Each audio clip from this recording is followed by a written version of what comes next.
Espírito Santo, você é mais eficaz do que qualquer distração externa e qualquer distração de pensamento também, dos pensamentos que voam, dos comentários, dos pensamentos acelerados. Que o que fique hoje não seja mais uma vez eu pregando, ou a dúvida se uma mulher pode pregar, ou qualquer outra coisa que não seja a tua palavra.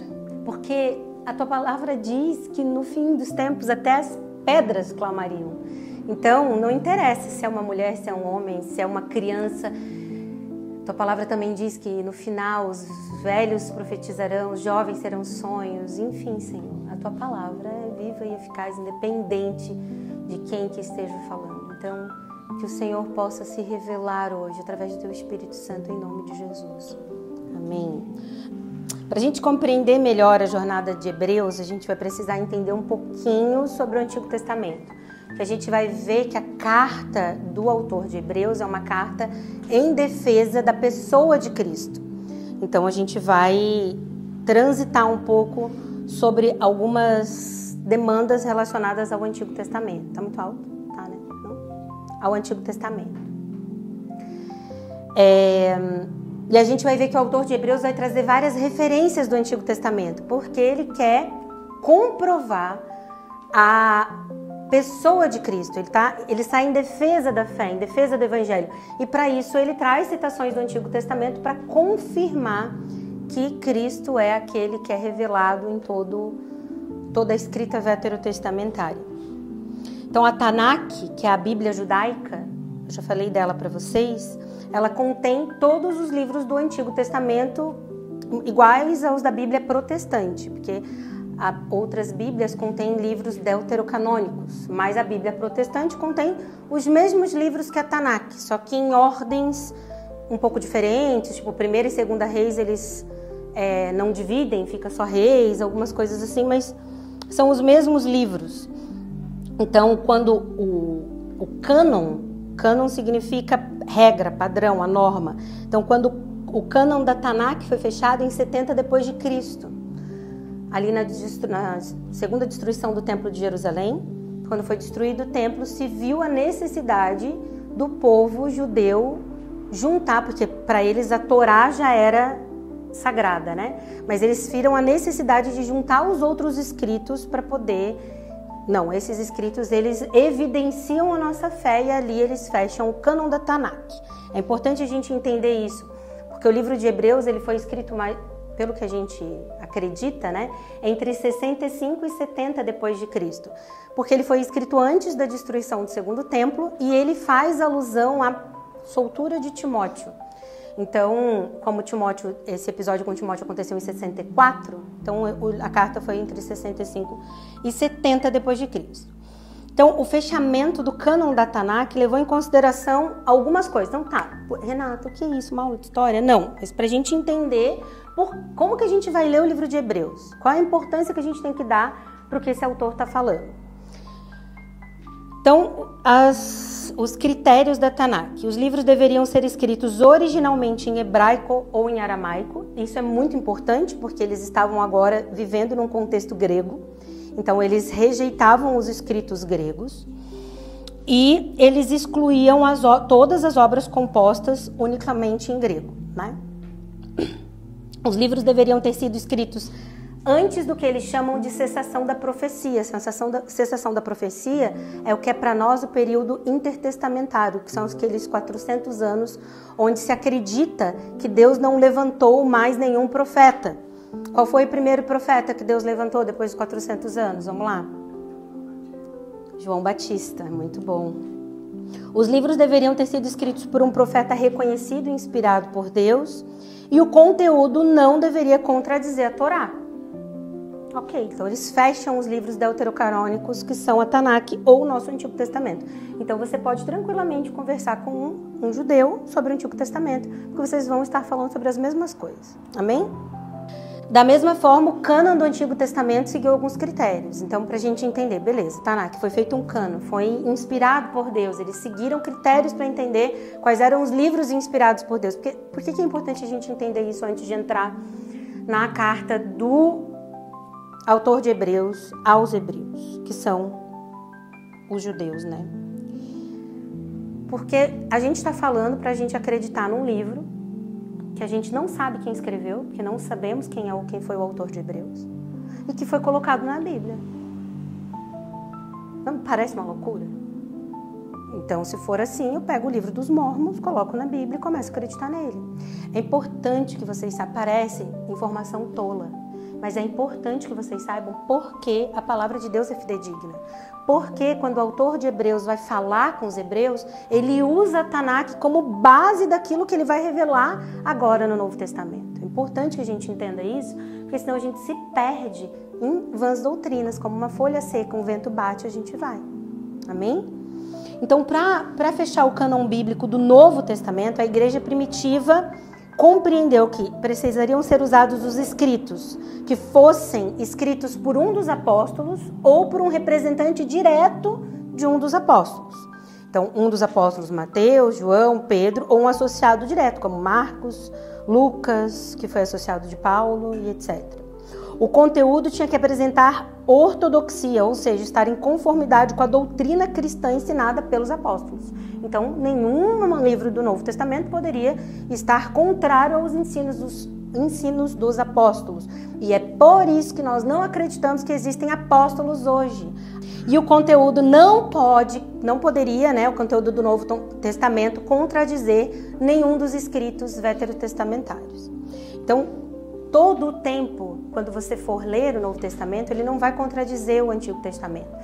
Newton fez uma cruza de todas as profecias de Daniel com o Novo Testamento. É lindo o estudo dele, se você tiver a oportunidade de ler. E ele, pelos estudos de Newton, ele previu que seria 0,6 milhões de zeros, 0,6% de chance de Jesus não ser o Cristo revelado no Antigo Testamento. É impossível. Então, o Novo Testamento, ele confirma a revelação da Tanakh, que é do Antigo Testamento. Amém? São 27 livros no Novo Testamento, sendo 4 evangelhos, um histórico, que é o livro de Atos, e as epístolas ou cartas, divididas entre as epístolas paulinas, que são as cartas de Paulo, as epístolas gerais, que são cartas de outros representantes, e Hebreus, solto ali no meio, ninguém sabe. Alguns teólogos antigos dizem que possivelmente foi Paulo. Difícil, porque a escrita é muito diferente da escrita paulina.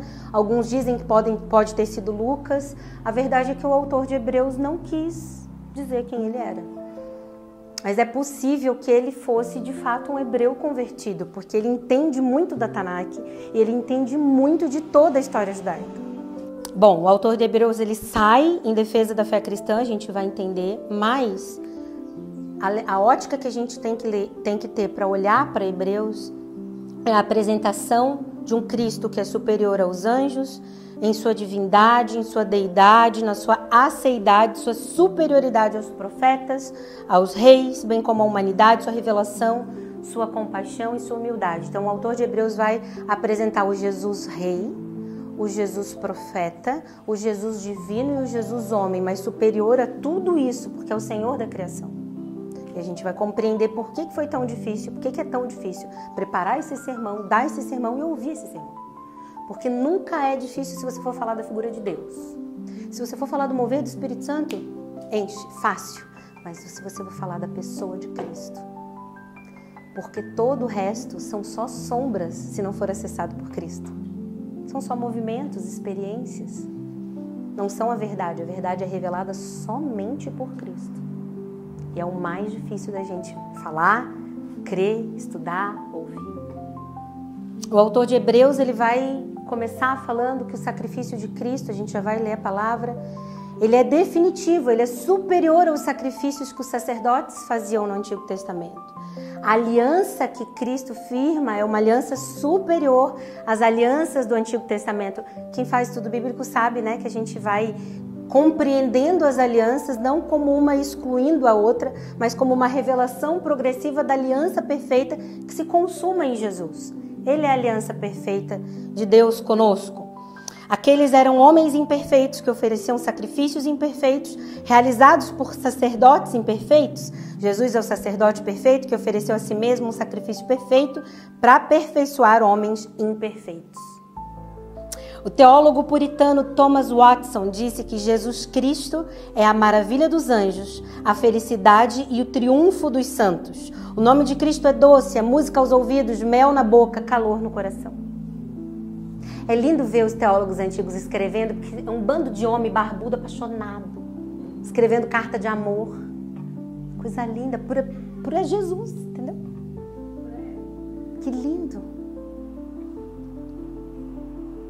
Então, embora não saibamos quem é o autor de Hebreus, podemos acreditar fidedignamente que seu conteúdo faz sentido para aquilo que é a proposta do fechamento do cânon bíblico, do fechamento do Novo Testamento, porque como diz lá em 2 Timóteo 3, toda a Escritura é inspirada por Deus. Nós não acreditamos em nenhum outro livro revelado depois do fechamento do cânon bíblico. Importante você saber disso, tá?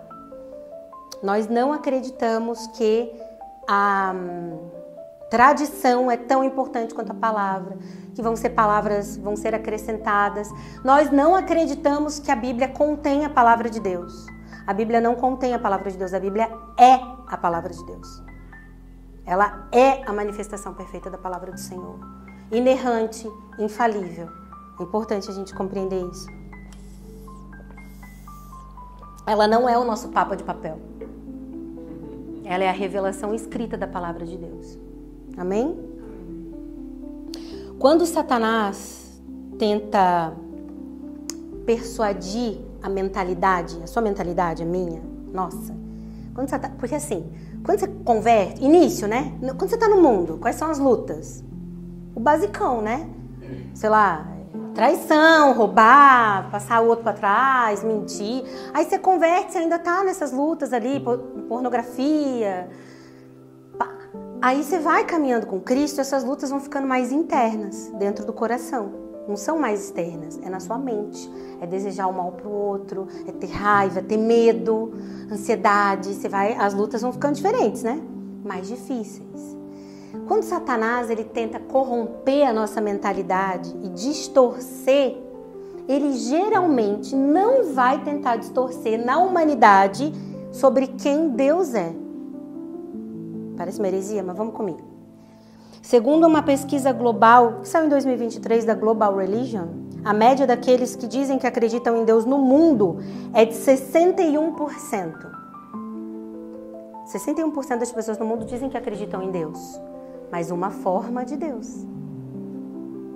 Mas dizem que acreditam em Deus, no sentido de ser uma força criadora do universo, ou até uma pessoa que criou todas as coisas, alguém superior aos homens. 61% acreditam. No Brasil, presta atenção,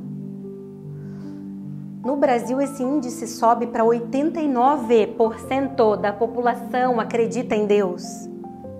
Sabia que o Brasil é o país que mais crê em Deus no mundo? Lindo! Ah, o Brasil, celeiro de missões. O que isso mudou? Quais são os frutos disso na nossa sociedade? O número de divórcio diminuiu? Traição? O número de orfanatos diminuiu? As crianças estão sendo adotadas? Qual é o impacto que acreditar em Deus está trazendo na sociedade? Será que essas pessoas se converteram? O que é conversão? Elas acreditam em Deus. O que muda? Tiago 2,19, você não precisa abrir. O que Tiago diz para a igreja? Você crê que existe um só Deus? Muito bem. Até os demônios creem e tremem de medo. Não muda nada. Você pode continuar sendo Satanás e crendo em Deus. Não muda nada.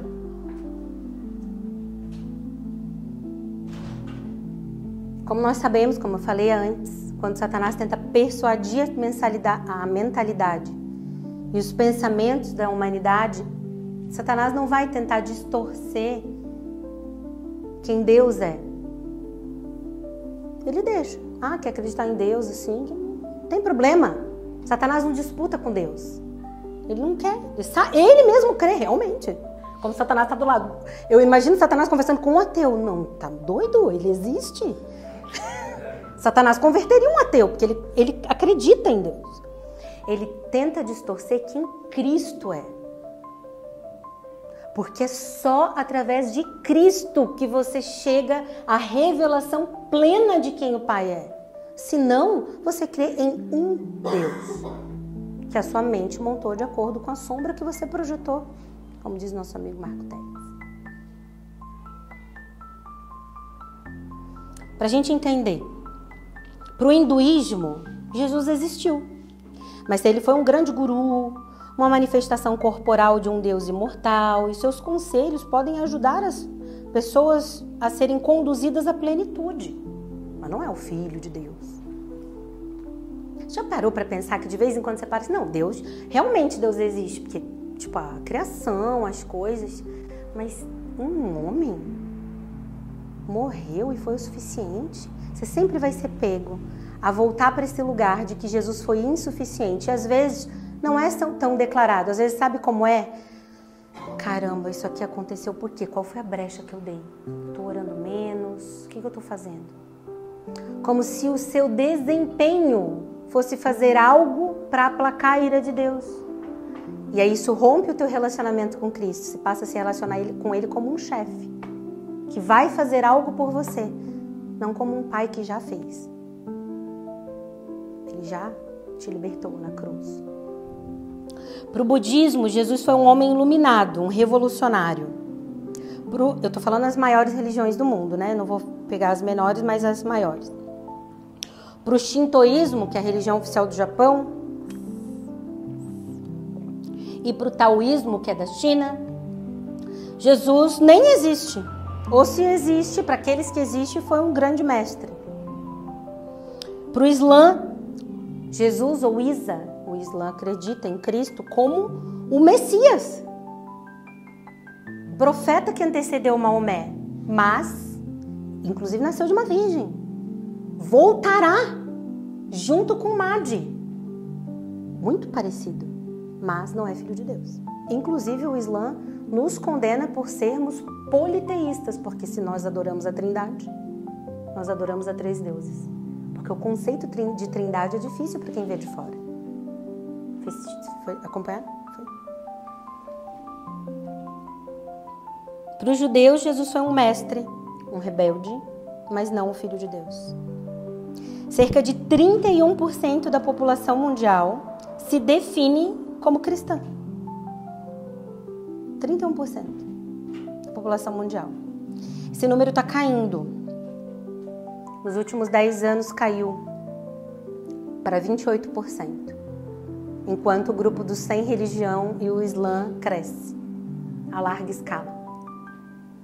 No Brasil, nos últimos 10 anos, 21% se consideravam cristãs e agora 28%. É o país que mais cresce o número de cristãos. E cadê o efeito na vida das pessoas? Você vê pessoas morrendo por Jesus no seu dia a dia? Difícil, né? É tão difícil que às vezes quando eu falo com as pessoas acham assim, nossa, ela é muito radical. Porque viver o básico parece que se torna um radical, né? É tipo você ser educado, você segurar a porta pra alguém, a pessoa acha que você tá dando em cima dela, você fala, não, eu tô sendo educado só, pode passar. Mas afinal, quem que é Jesus? Abra lá em Hebreus, você já abriu, né? Vamos ler 1.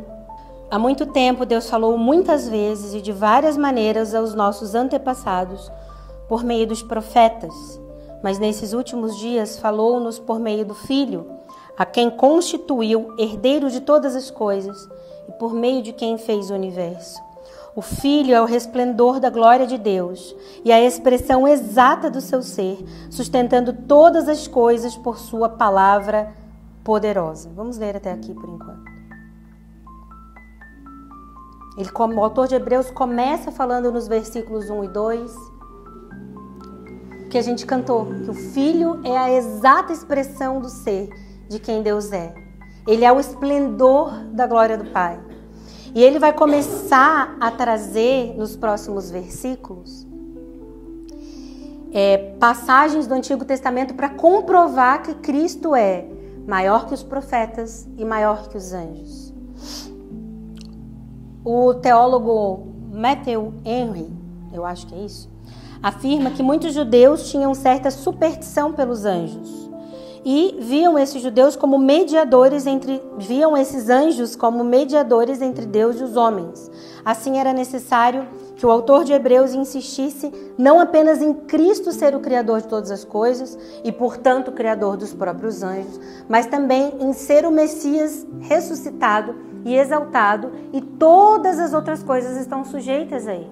Então, o autor de Hebreus começa falando quem é Jesus, do ponto de partida de que o judeu tinha uma crença que colocava os anjos igual a Jesus. Então ele foi um grande profeta, alguém que trouxe uma revelação especial. E ele começa a dizer, não, ele é Deus, Pai, se revelando como homem para nós. O sacrifício perfeito. Só que ele não existe a partir de agora. Ele existe desde a eternidade, porque por meio dele todas as coisas foram criadas. É um conceito difícil. Para provar isso, o autor de Hebreus começa a trazer várias passagens do Antigo Testamento. E ele começa a dizer sobre qual é o papel dos anjos. Os anjos, eles são servos ministradores que existem para servir aqueles que herdaram a salvação. Ou seja, os anjos estão sujeitos a Deus no propósito redentivo e servem a nós naquilo que contribui para o propósito da manifestação da glória do Senhor. Foi? Você vai ter no Antigo Testamento muitos episódios, muitos. É uma loucura. Abraão tá lá de boa, de repente chegam 2 anjos para jantar com ele. Comer. Por quê? Possivelmente assumem forma humana. A Bíblia fala que eventualmente nós abrigamos anjos sem saber. Mas a gente não pode colocar Jesus no mesmo papel que os anjos. São papéis diferentes na criação. Os anjos estão sujeitos a Cristo. Para provar isso, ele vai trazendo alguns versículos que a gente vai ler um a um, tá? Versículo 4. Tornando-se tão superior aos anjos... o 3b, né? Depois de ter realizado a purificação dos pecados, ele se assentou à direita da majestade nas alturas, tornando-se tão superior aos anjos quanto o nome que herdou é superior ao deles. 5. Pois a qual dos anjos Deus alguma vez disse, tu és meu filho e hoje eu te gerei. Aqui no versículo 5, o autor de Hebreus está trazendo um salmo profético, que é o Salmo 2, versículo 7, você não precisa abrir, que aponta para o Messias. O autor de Hebreus está dizendo, sabe esse salmo aqui de Davi? É de Jesus que Davi está falando. Há 1000 anos atrás, quando Davi escreveu esse salmo, ele estava falando de Jesus. É isso que o autor de Hebreus está dizendo. Na parte B do versículo, quando ele fala, ali, vamos continuar. E outra vez, eu serei seu pai e ele será meu filho. Nessa parte ele está citando 1 Crônicas, um texto que também aponta para o Messias. O autor de Hebreus está dizendo, o profeta Natan, quando aqui estava falando, eu serei seu pai e ele será meu filho, há 1000 anos atrás, ele está falando de Jesus. Ele traz Davi, traz Natan. Vamos continuar. 6. E ainda quando Deus introduz o primogênito no mundo, diz, todos os anjos de Deus o adorem. No versículo 3, ele está trazendo ele está cruzando a passagem com Deuteronômio 32, 42. O famoso cântico de Moisés. Moisés. O autor de Hebreus está dizendo que Moisés está profetizando há cerca de 1.300 anos atrás é sobre Jesus. Ele está trazendo figuras importantes, o profeta Natan, Davi, Moisés. Eles estão falando de Cristo. Versículo 7. Quanto aos anjos, ele diz, ele faz dos anjos ventos e dos seus servos clarões reluzentes. Então ele começa falando, sabe essa passagem que Davi falou? Sabe esse salmo que Davi escreveu? Sabe isso aqui que o profeta Natan falou? Sabe o cântico que Moisés cantou antes de entrar em Canaã? Sabe do que eles estavam falando? De Jesus. Agora, sabe os anjos? Os anjos, aos anjos são seus servos. Ele deu ordem para ser seus servos. Ele é maior que esses profetas. Os profetas anunciaram sobre ele. E ele começa a discorrer. Versículo 8. Mas a respeito do Filho diz: o teu trono, ó Deus, subsiste para todo sempre. Cetro de equidade é o cetro do teu reino. Amas a justiça e odeias a iniquidade. Por isso Deus, o teu Deus, escolheu-te dentre os teus companheiros, ungindo-te com óleo de alegria. Está trazendo mais um salmo davídico. Ele também diz: no princípio, Senhor, firmaste os fundamentos da terra e os céus são obras de tuas mãos. Eles perecerão, mas tu permanecerás. Envelhecerão como vestimentas. Tu os enrolarás como um manto, como roupas. Eles serão trocados, mas tu permaneces o mesmo e os teus dias jamais terão fim. Fazendo alusão ao Salmo 102, o autor de Hebreus está dizendo: olha, na verdade, Jesus não está revelado agora. Ele vem sendo revelado pelos profetas há muito tempo. Ele confirma que Jesus não é só um profeta, ele é superior aos anjos. Ele está afirmando para os hebreus quem é a figura de Cristo. Ele continua, versículo 13. A qual dos anjos Deus alguma vez disse: senta-te à minha direita, até que eu faça dos teus inimigos um estrado para os teus pés? Os anjos não são todos eles espíritos ministradores enviados para servir aqueles que hão de herdar a salvação? Quem é Jesus para você? Se alguém te perguntar quem é Jesus, a sua resposta vai ser teológica ou pessoal? Você conhece o Cristo que você adora? Porque você pode ter uma boa teologia. E fico muito grata se você lê a apostila do estudo bíblico, legal. Mas e a sua revelação pessoal? Quem é Cristo? O teólogo Raymond Brown disse que Ezequiel descreveu a glória de Deus, mas Cristo a refletiu. Isaías falou sobre a natureza santa, justa e misericordiosa de Deus, mas Cristo a manifestou. Jeremias descreveu o poder de Deus, mas Cristo a demonstrou.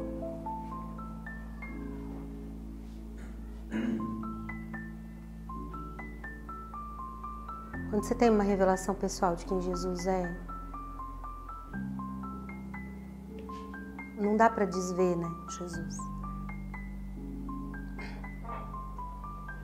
E eu não sei, meu irmão, no seu lugar, eu não conseguiria aceitar uma vida rasa, sabe?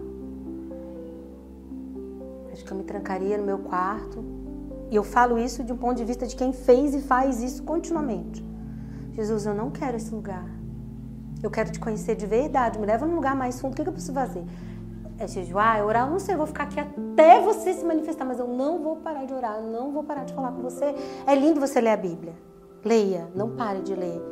É lindo que você louve, continue louvando, mas você precisa aprender a entrar em devoção. Por isso que na vigília, eu falo pro Jean, deixa o silêncio. As pessoas ficam constrangidas, parece que está todo mundo em silêncio, só santo, santo, santo. É isso. Deixa esse silêncio constrangedor vir. Deixa o Espírito Santo vir. Deixa Jesus se revelar para você. Cristo não foi criado para a humanidade. Ele não é um plano B. Ele existe desde a eternidade.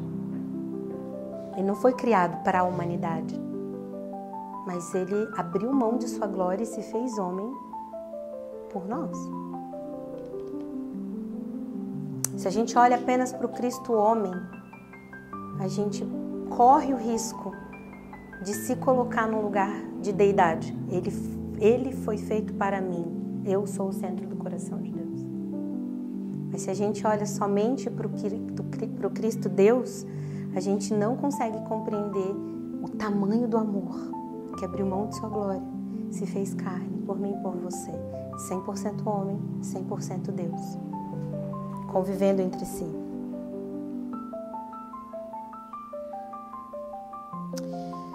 Volte um pouco.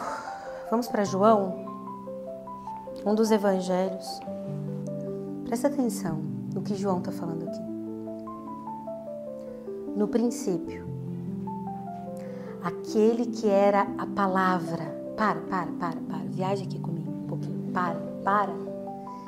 Para. Lá em Gênesis 1. O que o autor de Gênesis fala? Que ele falou e tudo se formou. Querido, se você ficar aqui comigo, você vai brisar muito. Você sabia que se você botar uma gota d'água, é verdade esse experimento, mando lá no grupo da igreja. Você botar uma gota d'água e você conseguir colocar uma onda sonora nessa gota d'água, um feixe de luz acontece. A água, nesse sentido, trabalhando como um espelho, como um espectro, como um refletor. Então, uma onda sonora, por algum motivo, produz luz. A palavra produzindo vida. Você consegue entender a profundidade do que João só começou? No início, aquele que era a palavra. Ele está dizendo da palavra do Senhor que formou todas as coisas. Entende? Vamos continuar. Ele estava com Deus e era Deus. Ele estava com Deus e era Deus. Não, loucura? Tá, você estava, mas você era? Ele está definindo a Trindade aqui. Ele estava com Deus no princípio. Todas as coisas foram feitas por intermédio dele. Ele não está falando assim, todas as coisas foram feitas por causa dele. Não. É por intermédio, através dele. Sem ele, nada do que existe teria sido feito. Nele estava a vida, e a vida era a luz dos homens. A luz brilha nas trevas, e as trevas não a derrotaram. Isso é muito lindo. Essa luz que vem dessa palavra, que a gente não sabe, que a ciência fica tentando encontrar como que uma onda sonora provoca luz. Como que a gente é feito matéria, só que a matéria é, na verdade... Você sabia que se você tirar o espaço que tem no nosso átomo, de todos os seres vivos do planeta, a gente caberia numa maçã? Porque mais de 99% do composto do seu átomo é feito de palavra, de som, de ar. Ou seja, se desintegrar você para de existir. Porque é a palavra que te sustenta. Você tá conseguindo me acompanhar, porque às vezes eu briso muito, mas você tá, né? Você entendeu? Você é composto disso. Você acha que você tem matéria? Você não tem. Porque 99% dos seus átomos são compostos disso. E a ciência tá uma loucura, tentando entender como isso acontece e nunca entenderá. Nós não entendemos, nós contemplamos. Nunca foi sobre entender quem ele é. Sempre foi sobre conhecer. O que você faz quando você está conhecendo alguém? Você é intencional. E é isso. Sempre foi sobre desfrutar Jesus. Desfrutar. Ai, Renata, eu sou uma pessoa muito séria. A minha criação foi assim, minha mãe me tratou assim. O que eu sei é que você foi criado para se deleitar e se relacionar com o Criador. E tudo o que aconteceu de ruim na sua vida é Satanás tentando perverter a sua identidade. Peça para o Senhor, Senhor, quebra meu coração, eu quero ser apaixonado, quero ser uma pessoa, sabe, fácil. Vai para o teu quarto, fecha a tua porta, que o Senhor te recompensará. Gente, sério, faz prova disso até o final do ano. Se fecha no quarto, filho, marido, preciso de 30 minutos, se vire. Ou filho, esposa, que a esposa dá conta mais fácil da criança, né? Fecha, vá pro quarto. Bota uma musiquinha assim, sem letra. Ou bota uma com letra, começa cantando, enfim. Começa assim, eu quero sair disso aqui. Não sei o que eu quero, não sei, quero voar, birulitar, falar em línguas, falar que eu te amo, não sei. Eu quero diferente. Eu quero uma revelação pessoal de quem você é. No versículo 3, lá, do livro de Hebreus, do capítulo 1, o autor fala que Cristo é a exata expressão do ser de Deus. Vou trazer uma citação de Calvino. Calvino declara que o fulgor da substância de Deus é tão forte que fere os nossos olhos até que ela nos seja projetada na pessoa de Cristo. Deus em si, por si mesmo, será incompreensível à nossa percepção até que sua forma nos seja revelada no Filho. Lembra que eu falei? O que Satanás vai tentar fazer? Ele não quer fazer... quer acreditar em Deus? Acredita, ele também acredita. Porque enquanto você não olhar pro filho, você não consegue ver o pai. Não consegue. Você não consegue chegar até o Espírito Santo? Porque ele só é acessível a partir da morte de Cristo na cruz.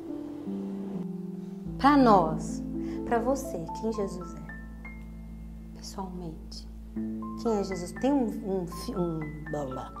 livro que eu recomendo que você leia, que chama Não é Negócio, é Pessoal, do Bob Sorge.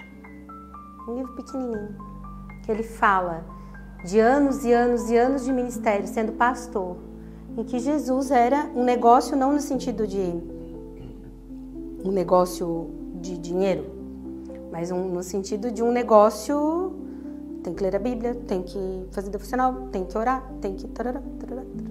Até que se tornou pessoal. Quando se torna pessoal, meu irmão, daí você morre. Daí você vira com o coração de Marte. Vira.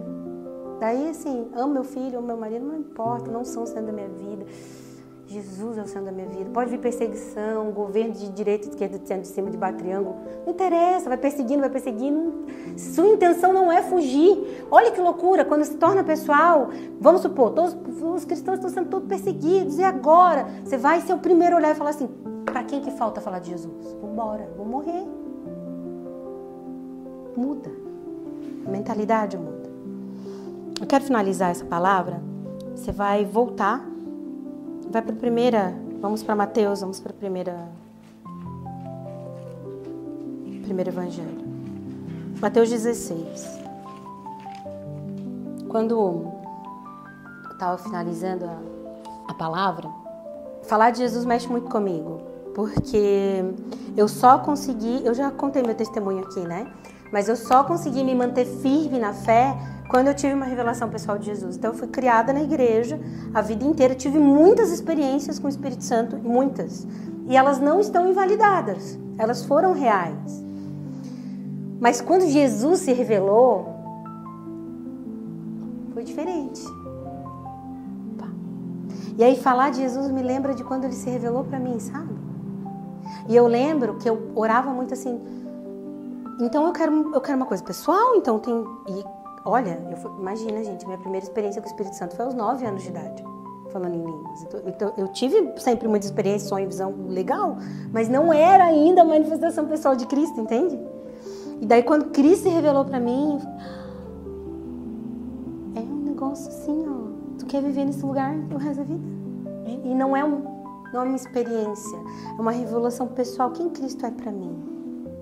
Quem Cristo é pra mim? Quem Cristo é para você? E aí me veio uma passagem que é a passagem base do nome da nossa igreja. A confissão de Pedro. Mateus 16, 13. Chegando Jesus à região de Cesareia de Filipe, perguntou aos seus discípulos. Jesus, interessante Jesus, né? Eu imagino Jesus sentadinho assim, tomando um chá. Quem que os outros dizem que o Filho do Homem é? Imagine que ele está aqui conosco perguntando, quem que as pessoas dizem que eu sou? Aí eu ia trazer essa pesquisa, Jesus, então, 31% das pessoas dizem que acreditam em você. Interessante. E quem que elas dizem que eu sou? Alguns dizem que você é um profeta. Muito bom. Ele, interessante. Eu imagino Jesus tomando um chimarrão comigo. Porque ele gosta de ervas amargas, né? Né? Churrasco. Eles responderam, alguns dizem que é João Batista. Ó como o judeu tinha a fé frágil de achar que ele era João Batista. Alguns dizem que é Elias e outros ainda Jeremias ou um dos profetas, ou seja, um profeta. É um grande profeta, mas é um profeta. E talvez você e eu tenhamos muitas vezes a vicissitude de ir para esse lado. E vocês? Jesus, e vocês? Já sabendo a resposta, né? Quem que vocês dizem que eu sou? Se Jesus estivesse na sua frente agora falando, Michele, quem que você diz que eu sou para você? Dani, Jesus sentadinho assim. E você, Dani? quem que eu sou para você? Pro Jean. Jean. E você? Para você, quem eu sou? Simão Pedro respondeu: Tu és o Cristo, o Filho do Deus vivo. Respondeu Jesus: Feliz é você, Simão, filho de Jonas, porque isso não foi revelado a você por carne ou sangue, mas por meu Pai que está nos céus. E eu digo que você é Pedro, e sobre essa pedra edificarei a minha igreja, e as portas do inferno não poderão vencê-la. Está falando aqui que aquela revelação será a edificação da igreja, não que Pedro é a edificação da igreja. É claro que é o Pai quem revela isso para Pedro. E por isso que Jesus fala, feliz é você, porque não é uma revelação que cabe de nós, mas esse fogo incessante que arde no coração, que, cara, quem que Jesus é? Eu quero saber mais, eu quero conhecer. Gente, sério, vocês não têm assim, eu fico pensando, eu acho que Jesus é cheiroso. Às vezes eu fico pensando que eu vou abraçar, eu me imagino correndo, abraçando ele, eu acho que ele é cheiroso. Eu acho que ele é cheiroso, não acho que ele é fedido, não. Porque a Bíblia fala do aroma das rosas, não sei o que, eu acho que ele é cheiroso. Sabe? Cultiva a tua imaginação, como será que ele é? Eu não vejo um Jesus europeu, de verdade, que estou conversando com vocês. Não vejo, eu vejo ele mais moreno, assim, sabe? Tipo de queimado de sol, assim. Como será que ele é? Não sei. A gente precisa começar a trazer para o natural falar de Jesus. Falar da pessoa de Cristo. Jesus me salvou. Ele é a pessoa, a manifestação perfeita. Eu realmente acredito que ele será. Ele deve ter um olhar forte, mas gentil, sabe? Eu imagino que deve ser. E ele deve ter um bracinho assim. Tá? É ansiedade. Todo crente, essa precisa ser a ansiedade de todo crente. Quero um dia encontrar Jesus. A ansiedade não pode ser quando eu vou morrer. Será que eu vou ter dinheiro? O que será que vai acontecer com meu filho? Não pode. Se é, meu irmão, você precisa de uma revelação pessoal de quem Jesus é. Porque no momento que o dia mal vir, e o dia mal sempre vem, sobre todos, é lembrar disso que vai te manter firme. Quem que é Jesus? Não, tá tudo um caos, mas Jesus é meu firme fundamento. Ele é a revelação. Quando você cantou ali, né? Ele é a exata expressão dos por nele foram criadas. Quando você canta os louvores, eu vou te dar uma sugestão. Quando a gente fecha o olho, por que a gente fecha o olho? Porque a gente tem vergonha dos amiguinhos? Não. Não deveria. Ai, porque a gente apaga as luzes. Tá, tudo bem, para não ficar aquela luz na sua cara, tudo, não tem problema. Mas quando você fechar, pensa no que você está cantando. Ele é a exata expressão do Senhor. Por meio dele foram criadas todas as coisas.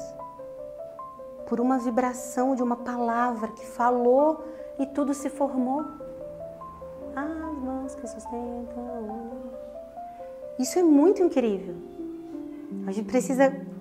Eu gosto muito de ciência, né? E cada descoberta científica acerca da criação, eu fico... É o Evangelho. Vocês não veem isso? Vocês gostam também? Não, um pouco assim. É a criação revelada, é Jesus sendo revelado. As experiências científicas, eu fico... É Jesus, como que eles não percebem Jesus? Porque é pessoal. Cristo precisa ser pessoal. Se Jesus chegar para você hoje e perguntar... Para você,